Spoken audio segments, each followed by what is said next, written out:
അതെ, കുത്തിയിരിപ്പ് സത്യാഗ്രഹം നടത്താനല്ല ഞാനിവിടെ വന്നത്. എന്റെ സമയത്തിന് എനിക്ക് വിലയുണ്ട്. എന്തിനാ ഇപ്പൊ എന്നെ കൊണ്ട് വിളിപ്പിച്ചത്? ഇത്രയിടം വന്നിട്ട് സ്വന്തം ഏട്ടനെയോ കണ്ടില്ല. ദേവിയെങ്കിലും ഒന്ന് കയറി കണ്ടൂടെ? രശീത് വെച്ച് പുണ്യം വിൽക്കുന്ന ഏർപ്പാട് എനിക്കിഷ്ടമല്ല.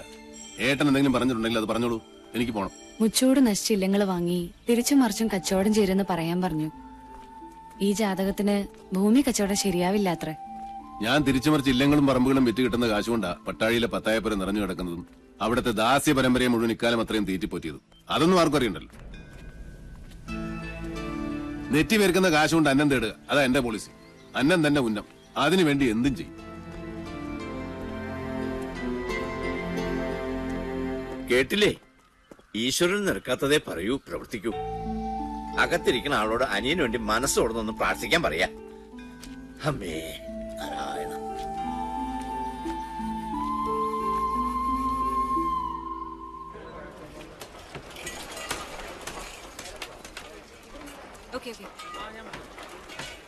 സർ, കൊച്ചിയിൽ നിന്ന് കാസിനോ ജോയ് മനയുടെ കാര്യം എന്തായെന്ന് വിളിച്ചു ചോദിച്ചു.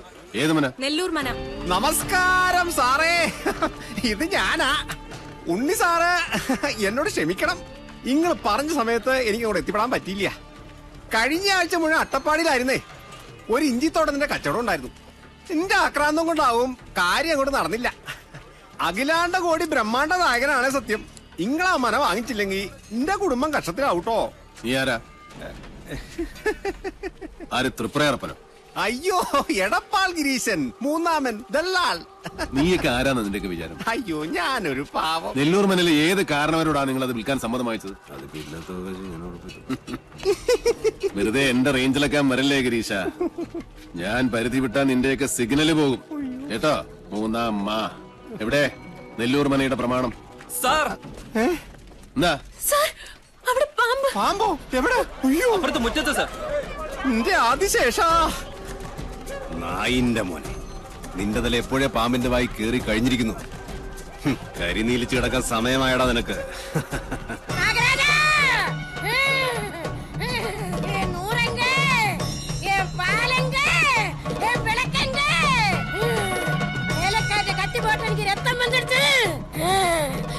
என்ன இன்னும் வேலை நிறுத்தி இங்க குடியிருக்க இல்லானா நான் இங்க பூரா சபிச்சு முடிச்சிடுவேன்.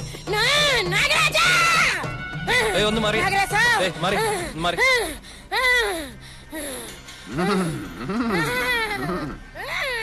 രക്തം പൊടിഞ്ഞോ? എന്നെ കളിയാക്കാനോ? അനുഭവിക്കുന്നേ. പണ്ട് മുതലുള്ള നാട്ടുനടപ്പ് അതല്ലേ. ചെറുമി പുല്ലരിയാൻ കാട്ടിൽ കയറുന്നു, അരിവാള് കൊണ്ട് കല്ല് പൊട്ടുന്നു, കല്ലിൽ ചോര വരുന്നു, പിന്നെ ചൈതന്യം പ്രശ്നം. ജമീലേ, നിർത്തിക്കോ നിന്റെ തുണല്. കള്ളി. ജമീലയോ? പിന്നല്ലാതെ. കഴിഞ്ഞ ആഴ്ച വരെ അവള് ജമീലയായിരുന്നു. പിന്നെ മുരുകനെ കെട്ടി ശിവഗംഗയായി. അടുത്ത ആഴ്ച ഇവിടെ ആന്റണിയെ കെട്ടി കുഞ്ഞുമേരിയാവും. ഒരു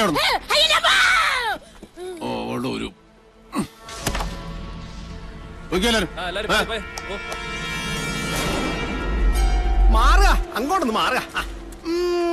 സമ്മതിച്ചിരിക്കണോ സാറേ, സമ്മതിച്ചിരിക്കണോ.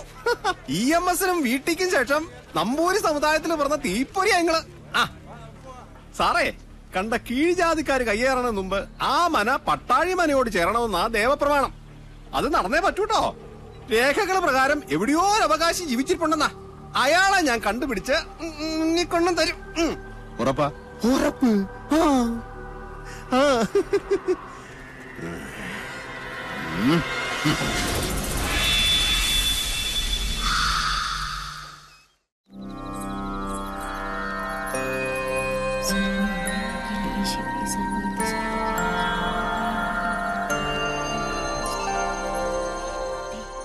അമ്മ കഥ പറയുന്നുണ്ടോ ഇല്ലേ? കഥയല്ല ഉണ്ണിയെ, മുത്തച്ഛന്മാരുടെ കാലത്ത് നടന്ന സത്യങ്ങളാ. രാമവർമ്മ തമ്പുരാനാണെന്ന് നാട് ഭരിച്ചിരുന്നതേ. വേഗം പറയൂ ആദ്യമേ. ആ ഓട്ടുമന്തിൽ ഇത്തിരി വെള്ളമെടുത്തുണ്ടോ? തൊണ്ട താഴ്ചിട്ട് വയ്യ. സംഭവങ്ങളൊക്കെ നടന്നത് ഒരുപാട് വർഷങ്ങൾക്ക് മുമ്പാ. അന്ന് ഈ ചെമ്പ്ര ഒരു പുണ്യഭൂമി ആയിരുന്നു കേട്ടോ.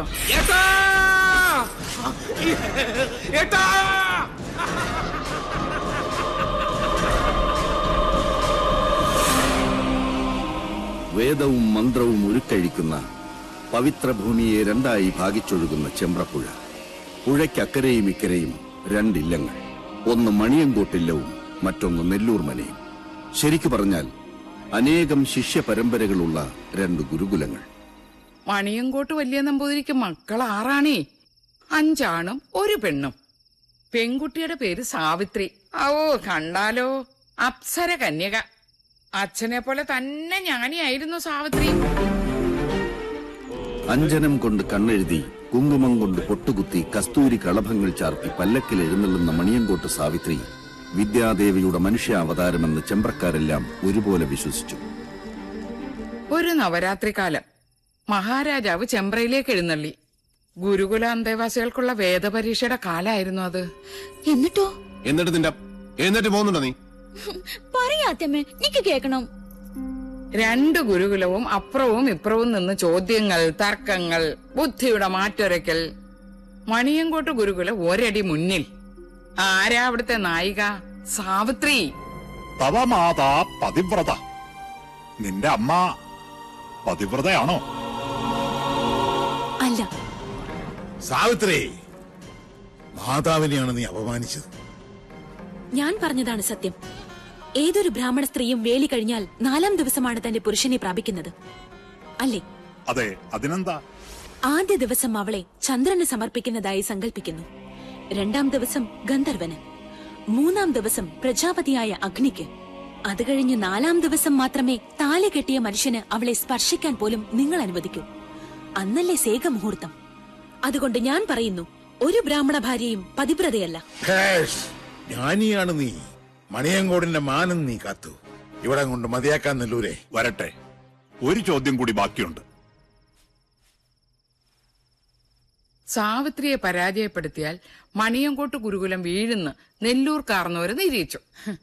പേരക്കുട്ടിയുടെ പ്രായമുള്ള ആ ജ്ഞാനദേവതയോട് കാർന്നോര് ചോദിക്കാൻ പാടില്ലാത്ത ഒരു ചോദ്യം അങ്ങോട്ട് ചോദിച്ചേ. പഞ്ചേന്ദ്രിയങ്ങളെ ത്രസിപ്പിക്കുന്ന രസങ്ങളിൽ ഏറ്റവും വലിയ രസം ഏത്? മണിയൻകുട്ടി സാവിത്രി എന്തുത്തര പറഞ്ഞേ?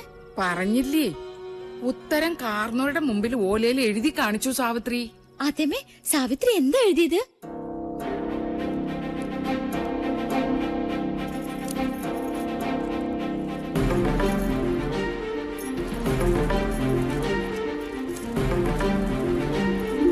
കാമരസം.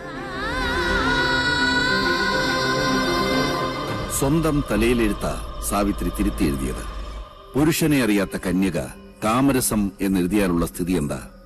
കന്യകയായി നിനക്കെങ്ങനെ അതറിയാൻ കഴിഞ്ഞു എന്നായി നെല്ലൂർ കാരണവർ. എല്ലാറ്റിനും സാക്ഷിയായ നാടുവാഴി സാവിത്രിക്ക് ജാതിഭ്രഷ്ട് കൽപ്പിച്ചു. ഒടുക്കം സ്വന്തം അച്ഛന് മകളെ പടിയടച്ച് കുണ്ടം വയ്ക്കേണ്ടി വന്നു. വ്യസനം സഹിക്കവയ്യാതെ സാവിത്രിയുടെ അമ്മ പുഴയിൽ ചാടി മരിച്ചു. നാട് മുഴുവൻ ഒരഭയത്തിനായി അലഞ്ഞു നടന്നു സാവിത്രി. ഒരു ദിവസം നെല്ലൂർ മനയുടെ പടിപ്പുര തുറന്ന് സാവിത്രി വന്നു. തനിക്ക് ഈ ഗതി വരുത്തിയ നെല്ലൂർ കാരണവരെ മനം നൊന്ത് ശപിച്ച് സാവിത്രി മനയിലെ തുളസിത്തറയിൽ തലതല്ലി മരിച്ചു. നെല്ലൂരുകാര് കാരണം തന്റെ മോൾക്ക് വന്ന ദുർഗതിയോർത്ത് മണിയങ്കോട്ട് കാരണവർ തന്റെ സാത്വിക ഭാവം അങ്ങോട്ട് ഉപേക്ഷിച്ചു. തന്നെ കൈവിട്ട ദേവതകളെ അയാൾ വേണ്ടെന്ന് വെച്ചു. വടക്കിനിയിൽ ചാത്തന്മാരെ കുടിയിരുത്തി. അപ്പോഴേക്കും സാവിത്രി രക്ഷസായി മാറി നാട്ടിൽ ഉപദ്രവം കാട്ടിത്തുടങ്ങി. അഗ്നിക്ക് നെയ്യെന്നോണം സ്വന്തം പട്ടടയിൽ നിന്നും അച്ഛന്റെ പക നടപ്പാക്കാൻ മകൾ യക്ഷിയായി അങ്ങട് അവതരിച്ചു ചെമ്പ്രയിൽ.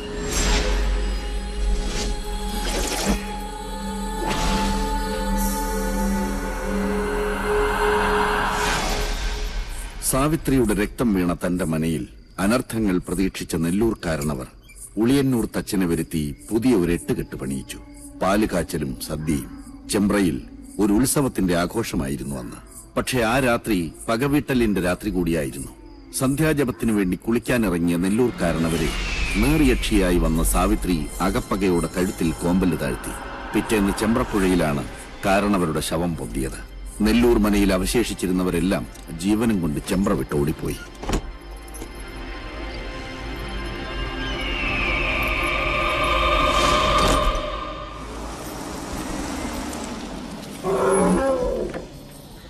അറിഞ്ഞോ വിശേഷം?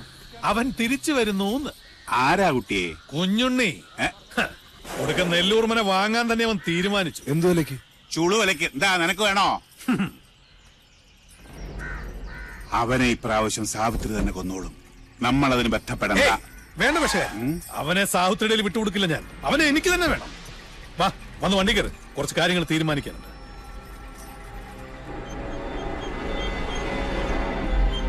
പൂർവം ഭവേൽ തിക്തമയം പുനസ്തു ജ്യേഷ്ഠോക്തി ന്യൂനം പ്രിയം ച. ഞാൻ പറഞ്ഞതൊന്നും ഉണ്ണിക്ക് മനസ്സിലായില്ലെന്നുണ്ടോ? എല്ലാം മനസ്സിലായി. മച്ചിയുടെ മകൻ മരുഭൂമിയിലെ മൃഗതൃഷ്ണയിലെ ജലത്തിൽ നിന്നും പൂക്കൾ പറിച്ചു ചൂടി മുയലിന്റെ കൊമ്പിൽ പണിത വില്ലുമെടുത്ത് കടലിൽ നായാട്ടിനിറങ്ങി. എന്താ വാക്യത്തിൽ വ്യാകരണ പശ കൊണ്ടോ? ഇല്ലല്ലോ. ഇല്ല. പക്ഷേ നോൺസെൻസ് ആണ്, മീനിങ്ലെസ്.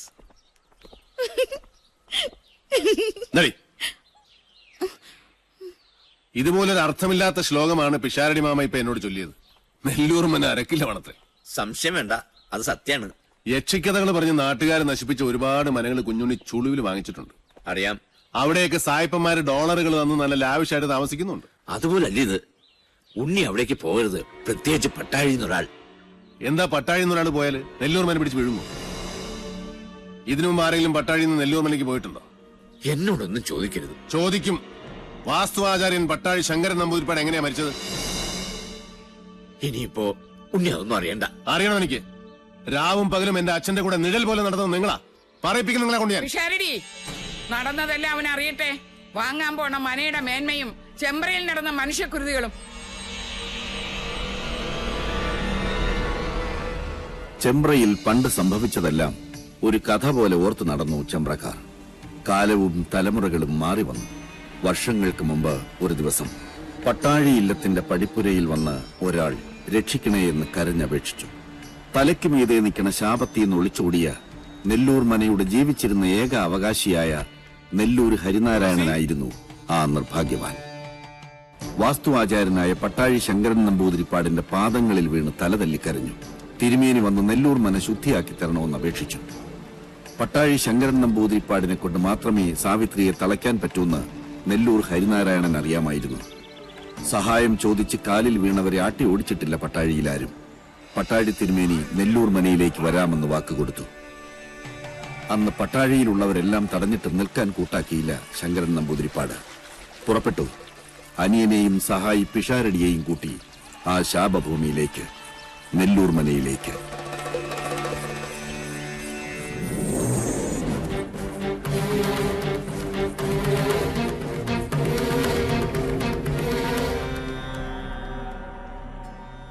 ഓം വിശ്വകർമ്മണേ നമഃ. ഒരു ദിവസം, ഒരൊറ്റ ദിവസം തിരുമേനി ഇവിടെ താമസിച്ച് നെല്ലൂർ മന മനുഷ്യവാസ യോഗ്യമാണെന്ന് നാട്ടുകാർക്ക് കാണിച്ചു കൊടുത്താൽ എന്റെ എല്ലാ ദുരിതങ്ങളിൽ നിന്നും ഞാൻ രക്ഷപ്പെടും.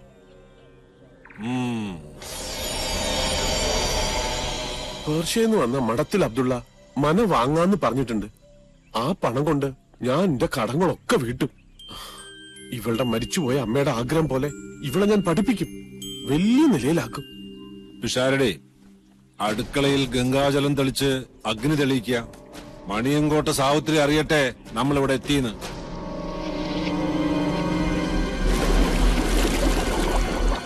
ജലയക്ഷിയുടെ ആവാസഭൂമി, പാതാളത്തിൽ നിന്നും പൊട്ടിപ്പുറപ്പെട്ട മഹാസിര.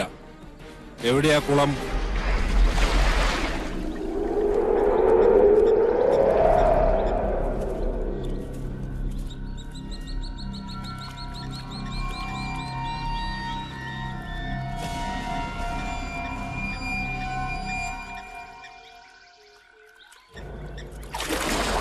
അമ്മേ ഭഗവതി കാത്തുകൊള്ളണേ.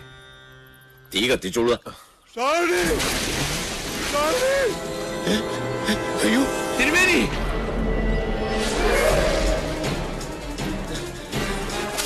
തിരുമേനി! തിരുമേനി! തിരുമേനി! ഓ അയ്യോ തിരുമേനി! തിരുമേനി! അയ്യോ ചതിച്ചോ തിരുമേനി! തിരുമേനി!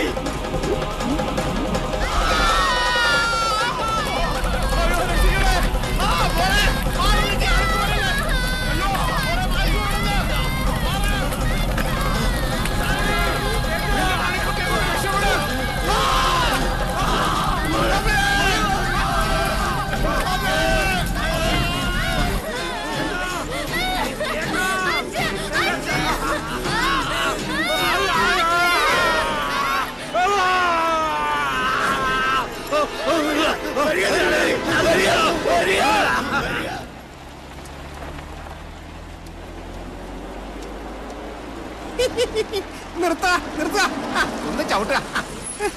നമസ്കാരം. കേറ്. ഞാൻ നിരൂപിച്ചു സാറിന് മലയാളം വരില്ലാന്ന്. എനിക്ക് കാണണം എന്റെ അച്ഛനെ കൊന്ന ആ നെല്ലൂർ മന.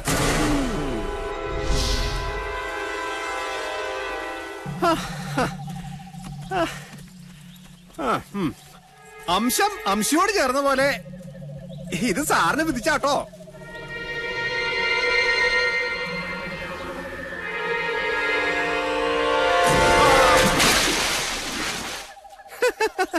ഇത്തിരി അടിച്ചു തള്ളിയും അന്തിത്തിരിയും കൂടെ ആയാൽ ഇതൊരു അമ്പലായി. അവകാശം കിട്ടിയോ? അയ്യോ, ഈ ലോകം മുഴുവൻ തിരക്കിട്ടോ കിട്ടണ്ടേ സാറേ? അതുകൊണ്ട് ഞാനങ്ങനെ ഉണ്ടാക്കി ഒരു കള്ളത്താക്കോലേ. പിന്നെ അവകാശി അതിനങ്ങനെ ഒരാളുണ്ടായിട്ട് വേണ്ടേ? അങ്ങനെ ഒരാളുണ്ട്, ഞാൻ കണ്ടു. കണ്ടോ? ആരാ സാറേ? ഇപ്പൊ എവിടുണ്ടാ വിദ്വാൻ? ഞാൻ നിത്യവും നടക്കുന്ന വഴിയിൽ നിധി കിടക്കുന്നത് കാണാൻ കഴിഞ്ഞില്ല.